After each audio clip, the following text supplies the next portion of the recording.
Hello, आप सभी को हर हर महादेव। तो आज शिवालय गई थी और वहाँ से फिर ऑफिस के लिए निकली। तो ऑटो में ना, अब जैसे कि अब कैसे थोड़ा सोशल हो रहे हैं ना, मतलब वीडियोस बना रहे क्या कुछ अपने पॉइंट ऑफ व्यूज़ हम सोशल मीडिया पर रख रहे हैं। उस वजह से ये हो रहा है कि आजकल ना बहुत ज़्यादा एक्टिवेट हो गई है। तो जैसे कि आज ऑफिस जाते वक्त ना मैं वो रिकॉर्ड नहीं कर पाई, मुझे करना था रिकॉर्ड लेकिन मैं वो कर नहीं पाई क्योंकि वो किसी की पर्सनल बात थी। तो आज वो एक महिला मेरे बिल्कुल साइड में बैठी। जैसे मैं शिवालय से बाहर निकली और मैंने ऑफिस के लिए ऑटो किया, तो उन्होंने जैसे मतलब हम जब पूजा करके निकलते हैं तो माथे पे चंदन, लाल चंदन होता है या कुछ ना कुछ महादेव का आशीर्वाद लगा हुआ होता है। तो उस वजह से ना ये हुआ कि शायद वो अपने जीवन में बहुत उसके जीवन में उथल पुथल चल रहा होगा या कुछ होगा एंड उसको होगा डिप्रेशन। बहुत गुमसुम थी, बहुत नाराज़ थी, बहुत जैसे कि उसके मन में ना बहुत सी शिकायतें हो, उसे किसी से पूछना हो, बहुत मतलब उसके चेहरे पे भी दिख रहा था और वो पूछना भी चाहती थी। तो उसने सिर्फ मुझसे एक ही प्रश्न पूछा कि आप जहाँ से आए हो वहाँ पे जाने के बाद इंसान के जीवन का दुख ख़त्म हो जाता है। ऐसा सिर्फ उसने मुझे एक क्वेश्चन किया कि आप जहाँ से आए हो, उसने शायद ऐसा भी हो सकता है जैसे मैंने मेरे पुराने वीडियोस अगर आप देखेंगे तो मैंने वहाँ पे बोला है कि एक समय ऐसा था कि मैं बिल्कुल ईश्वर के विरुद्ध मैं एक से लेकर मतलब एक नए साल से लेकर अगले नए साल तक मैंने ना घर के मंदिर के भगवान छुए, ना उनकी सेवा करी, ना कि मैं जो हमारे डिस्ट्रिक्ट की, हमारे सिटी की जो ग्राम देवता है, जो क्या कहते हैं, जो ग्रामस्थ देवी है महाकाली देवी, ना उनको जो जिनसे मतलब जिनकी मैंने बचपन से सेवा करी थी, जिनकी मतलब कर रही हूँ आज भी, ऐसा नहीं करी थी, कर रही हूँ, वो मेरी माँ है, उनकी सेवा मतलब एक साथ मैंने सच में मत्था नहीं टेका उनको। इतनी मतलब मैं उनसे गुस्सा थी, पता नहीं क्या था वो मेरे जो ग्रह तारे हैं ना, उसने मेरा बुद्धि ऐसे घुमा दी थी कि मैंने सच में एक से लेकर 1.5 साल तक मुझे याद है, और ये शायद 18 या 19 की बात है। तो मैंने ना बिल्कुल ना वो मंदिर गई ना दूसरे मंदिर गई, जाने दो वो तो दूर की बात है, लेकिन जो घर में अपने भगवान जी है मैंने उनको भी कभी मत्था नहीं टेका। मतलब एक पर्सनल इशू चल रहा था। तो उस दीदी ने मुझे पूछा, उस महिला ने मुझसे पूछा कि आप जहाँ से आए हो अगर मैं वहाँ पे जाऊँ तो मेरे सारी प्रॉब्लम्स ख़त्म हो जाएगी। तो मैंने उनसे कहा, दीदी मुझे ये स्पष्ट करने की कोई ज़रूरत नहीं है, आप यहाँ से बाहर जो भी निकल रहे उनसे यही पूछो कि वहाँ पे जाने के बाद आपको क्या मिलता है। आप खुद जाओ, आप खुद मत्था टेको, आप खुद जल चढ़ाओ और आप खुद देखो आपके जीवन में परिवर्तन क्या होगा। और मैंने हमेशा कहा है, मैं हमेशा कहती हूँ कि आप जो अभी फेस कर रहे हो ना अपने लाइफ में, जो भी प्रॉब्लम्स अभी फेस कर रहे हो ना, तो वो आपने आज के बोए हुए नहीं है, वो अनंत जन्मों से हमारे साथ आए हैं। आपका अच्छा बुरा आप खुद देखो ना, आपके कर्मों का आप ही अवलोकन करो। मतलब अवलोकन मीन्स आप ही क्या कहते हैं उससे, मुझे वो शब्द नहीं सूझ रहा है। आप ही देखो ना, आप ही देखो, आप ही नज़र डालो आपके दिनचर्या पे, आपके रोज़ जो घटित होते हैं आपके साथ, आप ही खुद देखिए कि जैसा आपने किया है वैसा ही 10x होकर आपके साथ होता है।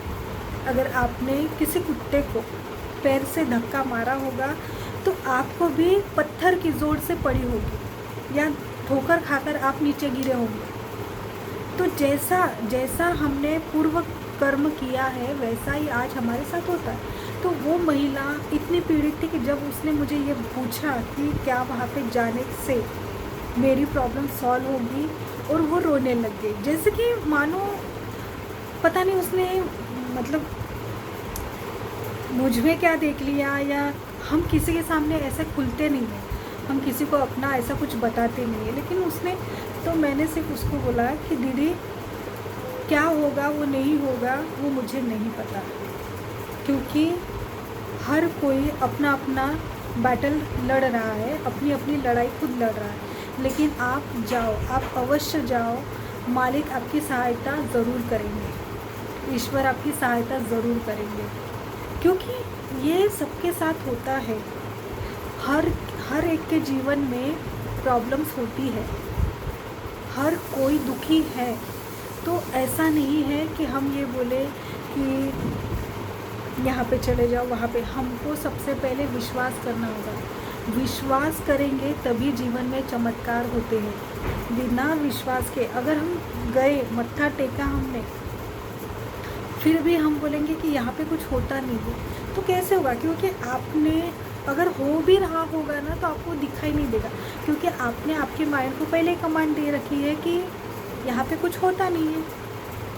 देखो, जीवन में बदलाव होते हैं, आपको अचानक से नहीं दिखेंगे, लेकिन जब आप भक्ति में आओगे ना, सबसे पहले मैंने हमेशा कहा है कि हमारे कर्मों की शुद्धि होती है, अंतर बाह्य, मतलब अंदर से और बाहर से, दोनों तरफ से हमारी शुद्धि होती है। हमारा मन शुद्ध होता है, हमारे कर्म शुद्ध होते हैं, और जब तक हमारा पुराना लेखा जोखा ख़त्म नहीं होता तब तक हमारे जीवन में सुख नहीं आएगा। ईश्वर के माध्यम से, ईश्वर के सहारे से हम हमारा जीवन एक स्ट्रॉन्ग बनकर जी सकते हैं। हम स्ट्रॉन्ग बनेंगे क्योंकि दुख तो आने ही है ना, दुख तो आएंगे ही। जीवन क्या है? दुखालय अशाश्वतम। इस जन्म में ये मृत्यु लोक है, और यहाँ पे अशाश्वत दुख है, मतलब हमेशा दुख रहेंगे। कुछ ना कुछ देखिए, अगर हमने आस छोड़ दी, हमने उम्मीद छोड़ दी, हमने लोगों से उम्मीद करना छोड़ दिया कि चलो भैया मैंने मेरा कर्म कर दिया, अब तुम इसके हवाले से कुछ करो ना करो, और ये सब ईश्वर को समर्पित कर दिया, तो आपको दुख नहीं होगा, आप डिटैच होते जाएंगे। लेकिन हमें हर एक इंसान से हमने उम्मीद लगा रखी है कि अगर हम इसकी सहायता करेंगे तो कल जाके मेरे समय में ये मुझे सहायता करेगा, और अगर उसने नहीं की तो हम दुखी हो जाएंगे। तो ये सबका है।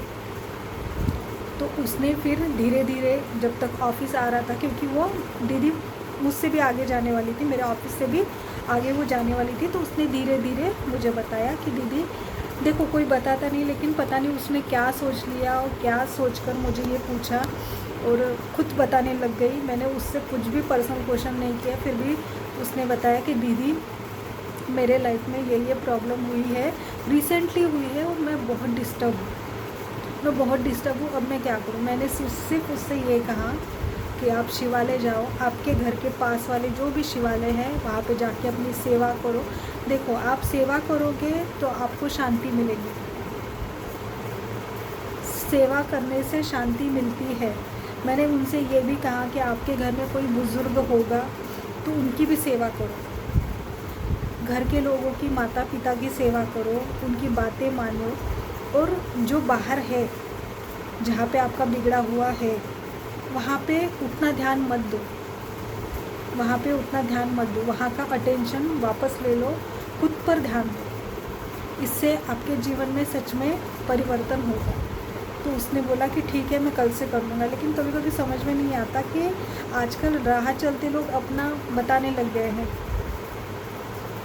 मालिक की कृपा, मैं कोई नहीं हूँ, कोई माध्यम नहीं है, जो है ईश्वर करवा रहा है।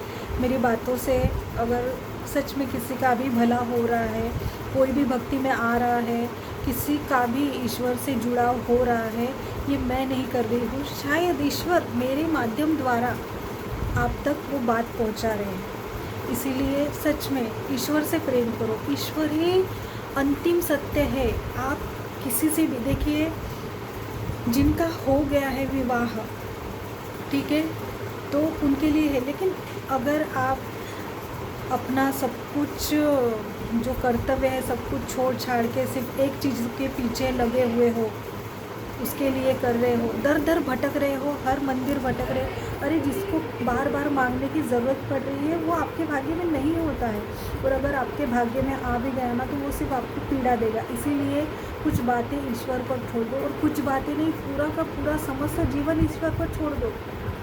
वही मालिक है, उन्होंने जन्म दिया है। जैसे एक माता को पता चल जाता है कि बच्चे को दूध की ज़रूरत है, वो माता खुद ब खुद आ जाती है बच्चे को दूध पिलाने के लिए। हम तो ईश्वर के बच्चे हैं, उनका अंश है, तो वो हमारा कितना ध्यान रखते होंगे। और मैं खुद देख रही हूँ मेरे जीवन में वही हो रहा है कि मैंने आज ईश्वर से, मतलब सच में व्यवस्थाएं होती है, बोलने से पहले, मांगने से पहले व्यवस्था ही कर देती है। ईश्वर हमारी व्यवस्था कर देती है। हमने कितना सोच कर रखा है, हमने कितने, पता नहीं हमने कहाँ कहाँ तक सोच कर रख लिया है खुद के लिए, हम ये करेंगे। क्षण क्षण का भरोसा नहीं है, और हमने पता नहीं कितना सोच रखा है। तो सब ईश्वर पे छोड़े, निश्चिंत रहिए, निश्चिंत हो जाइए। मालिक आपको रास्ता भी दिखाएगा और आपको आपके सही जगह पहुंचाएगा भी। ठीक है, तो मैं हमेशा कहती हूँ ईश्वर से जुड़ो, ईश्वर की भक्ति करो, उनका नाम लो। नाम जाप सर्व बड़ा साधन है ईश्वर तक पहुंचने का। तो कल जो भी मैं वीडियो बनाऊंगी, मैं सिर्फ वो नाम जाप पे बनाऊंगी। आने वाले सारे वीडियोस नाम जाप पे होंगे, क्योंकि नाम जाप बहुत ज़रूरी है, बहुत ज़रूरी है। जीवन का अगर उद्धार करना है तो नाम जाप कीजिए। नाम जाप से हम ये क्यों सोचें कि नाम जाप से क्या होगा। आजकल हम सोशल मीडिया पे, आजकल की पीढ़ी हमेशा सर्च करती रहती है, ये करने से क्या होगा, वो करने से क्या होगा, नाम लेने से क्या होगा, ये पूजा करने से क्या होगा। क्यों आपको करना है? अरे मैंने हमेशा कहा है, आप समझो, आप अध्यात्म से जुड़ो, आप ध्यान करोगे, ईश्वर का ध्यान करोगे, उस ध्यान में आपको धीरे धीरे जो अनुभूति होगी वो आपको ईश्वर के निकट करेगी, ईश्वर से निकट करेगी। तो इसीलिए ध्यान करो, नाम जपो नित्य। और किसी के लिए भी अपने मन में ना कड़वाहट मत रखो, कड़वाहट मत रखो, क्योंकि हम किसी के लिए, अगर किसी ने, होता है सबके साथ, बहुत लोगों ने हमारा अपमान किया है, बहुत लोगों ने हमें कम देखा है, कम हमें नीचा दिखाया है, बहुत लोगों ने, होता है, सबके साथ होता है, क्योंकि वो हमारे कर्म ही हैं, वो हमारे कर्म ही हैं। तो होने दो, ईश्वर को देखो, ईश्वर की तरफ देखो, हमेशा ईश्वर पर नज़र लगाए रखो। जब तक हम ईश्वर पर नज़र टिकाए रखेंगे, ईश्वर हमें देखेंगे, क्योंकि अब तक वही हमें देखते आ रहे हैं, हमने उन्हें नहीं देखा है। हम सिर्फ अपना कर रहे थे, सेल्फिश, हम सिर्फ खुद का देख रहे थे। मुझे बताइए, हमें ईश्वर ने एकदम माँ के गर्भ से जो जन्म दिया, हमें ईश्वर ने सर से लेके पैरों तक कंप्लीट बनाया है, कंप्लीट सर से लेके पाँव तक हमें धष्ट पुष्ट बनाया। हम स्ट्रांग हैं, हम सब कुछ हैं, फिर भी हमने ईश्वर के लिए क्या किया? उन्होंने हमें जन्म दिया, हमें इतना स्ट्रांग बनाया, हमें सब कुछ दिया, हमें एक धष्ट पुष्ट शरीर दिया। ये शरीर सबसे कीमती है, सबसे कीमती। इसकी कदर करो, इसकी कदर करो। यही एक साधन है ईश्वर की भक्ति करने का। आप ईश्वर को छू सकते हो, आप ईश्वर को छू सकते हो इस शरीर के माध्यम से। अगर आप एक स्पिरिट होते तो क्या आप ईश्वर को छू सकते थे? या आप किसी को भी नहीं छू सकते? तो ये एक बहुत बड़ा माध्यम है। इसीलिए गुस्से में आकर किसी ने कुछ कह दिया, खुद के जीवन को इतना हल्का मत लो। ये जन्म लेने के लिए हमें 84 लाख योनियों से गुजरना पड़ता है। 84 लाख योनियाँ मतलब कितनी होती है? इतना। अगर आपने कम समय में अपना जीवन लीला समाप्त कर दी, लेकिन ईश्वर ने हमारे लिए अगर 90 साल लिख रखे होंगे, तो देखो, अगर किसी ने 30 की उम्र में अपनी जीवन लीला डिप्रेशन में आके समाप्त कर दी या असफलता में आके समाप्त कर दी, लेकिन मालिक ने उसकी उम्र 90 साल लिख रखी थी और उसने पहले ही अपना सब कुछ ख़त्म कर लिया। वो 60 साल 30 तो उसने बिता दिए, और आने वाले 30 उस आने वाले 60 साल वो एक स्पिरिट बन के, मतलब सिर्फ हवा बन के, जो कुछ नहीं कर पाएगा, जीव कुछ नहीं कर सकता, वो उतना समय वो बिताएगा, उतना दुख सहेगा। और ऐसे लोगों से ना ईश्वर भी नाराज़ होते। तो मैं तो देखती हूँ कि मेरे कोई कर्म से मेरा मालिक नाराज़ ना हो, मेरा महादेव नाराज़ ना हो। मैं बहुत छोटी छोटी बातों पे ध्यान रखती हूँ, और सब कुछ मुझे ना उनसे इतना प्रेम है। जैसे कि एक एक एक बेटी अपने पिता से प्रेम करती है कि इस दुनिया में सबसे ज़्यादा हम अपने पिता से प्रेम करते हैं, माँ से प्रेम करते हैं, ऐसे मैं उनसे प्रेम करती हूँ। और मैं चाहती हूँ कि हर कोई उनसे प्रेम करे, क्योंकि वो जितना हमसे प्रेम करते हैं ना, इस दुनिया में कोई नहीं कर सकता। जैसे माता पिता हमसे प्रेम करते हैं, वैसे ही महादेव हमसे प्रेम करते हैं, बहुत प्रेम करते हैं, बहुत शब्दों में नहीं बता सकती। रोंगटे खड़े हो जाते हैं, आँखों से आंसू आ जाते हैं, आवाज़ में थरथराहट आ जाती है। इतना प्रेम कैसे हो सकता है? किसी से इतना प्रेम कैसे हो सकता है? कभी कभी सच में ये मैं नहीं हूँ, मुझे लगता है। और हम तभी उनसे प्रेम कर पाते हैं जब वो हमसे प्रेम करते हैं। ईश्वर जब हमसे प्रेम करते हैं तभी हम उतना उनके लिए सोच पाते हैं, उनका सोच उनके लिए कर पाते हैं। मैं सच में ऐसा कितने लोग हैं, मैं देखती हूँ कि मंदिर के आगे से गाड़ी ले जाते हैं, वहाँ से मत्था टेकते हैं। ठीक है, बहुत से लोग ये आप रिलेट कर पाएंगे, ये बात आप जोड़ पाएंगे, खुद के जीवन से जोड़ पाएंगे कि कितने लोग हैं कि सिर्फ शिखर दर्शन करके आगे निकल जाते हैं, कि समय नहीं है उनके पास। कितने लोग हैं जो चलते चलते उनका शिखर देखकर निकल जाते हैं। कितने लोग हैं जो उनके दरवाजे तक से वहाँ पे आके हाथ जोड़ निकल जाते हैं। लेकिन इतने भाग्यशाली लोग होते हैं कि सुबह से लेके अपना नित्य कर्म करते हुए उनका नाम लेते हैं। देखिए कितने भाग्यशाली लोग होते होंगे वो। और एक भाग्यशाली लोग हैं जो ईश्वर के निकट जाते हैं, उनकी प्रकट सेवा करते हैं, वो कितने भाग्यशाली लोग हैं। और जो प्रकट सेवा करते हैं उनके हर चीज़ की देख रेख करते हैं कि प्रभु को इस टाइम पे आरती करनी है, इस टाइम पे भोग पवाना है, इस टाइम पे उनका श्रृंगार करना है। वो कितने भाग्यशाली लोग हैं। और हम मेरे बातों से आप रिलेट कर पाएंगे। जब आप ईश्वर की भक्ति करोगे ना, आप उनसे अखंड प्रेम हो जाएगा। और आपके जीवन से जो प्रॉब्लम्स है ना, जो दुख है ना, वो अपने आप दूर हो जाएगा। और अगर कोई दुख दूर नहीं हो रहा है तो जब तक उस कर्म का टाइम पीरियड ख़त्म नहीं होता तब तक वो दूर नहीं होगा। इसीलिए तैयार रहो ना, मजबूत बनो, मजबूत बनो। कमज़ोर बनकर कब तक रहोगे? और कमज़ोर बने रहना क्यों चाहते हो कि कमज़ोरी बना रहो? अरे मजबूत बनो, खुद को साबित करो, उनके लायक बनाओ, ईश्वर के लायक बनो।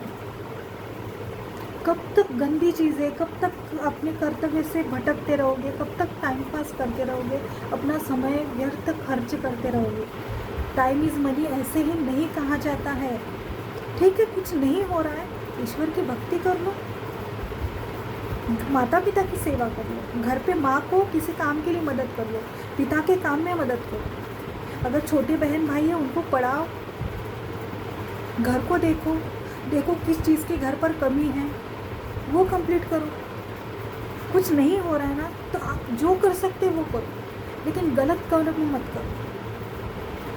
जो ईश्वर का बच्चा होता है ना, वो हर बार सोचता रहता है कि मेरा ये कर्म मेरे मालिक को पसंद नहीं आएगा, तो ऐसा कुछ कर्म करो और ईश्वर से जुड़ो। एक दिन आप ईश्वर के फेवरेट गॉड चाइल्ड जिसे कहते हैं ना, वो बनेंगे। गॉड फेवरेट चाइल्ड वो बनो, प्रिय भक्त बनो, खुद को साबित करो, उनके लायक बनो, उनसे प्रेम करो। उनके प्रेम में जो अमृत है वो कहीं नहीं मिलेगा। तो खुद को बचाओ, इस शरीर को बचाओ, खुद की देखभाल करो, खुद के शरीर की देखभाल करो, खुद की बुद्धि की देखभाल करो। वही देखो जो ईश्वर से जुड़े, वही बोलो जो ईश्वर से जुड़े, वही कर्म करो जो ईश्वर की तरफ ले जाए। जितना हो सके ईश्वर से जुड़ो, ईश्वर के लिए करो और ईश्वर से जुड़ो। ठीक है, धन्यवाद। Thank you. Her her Mahadev.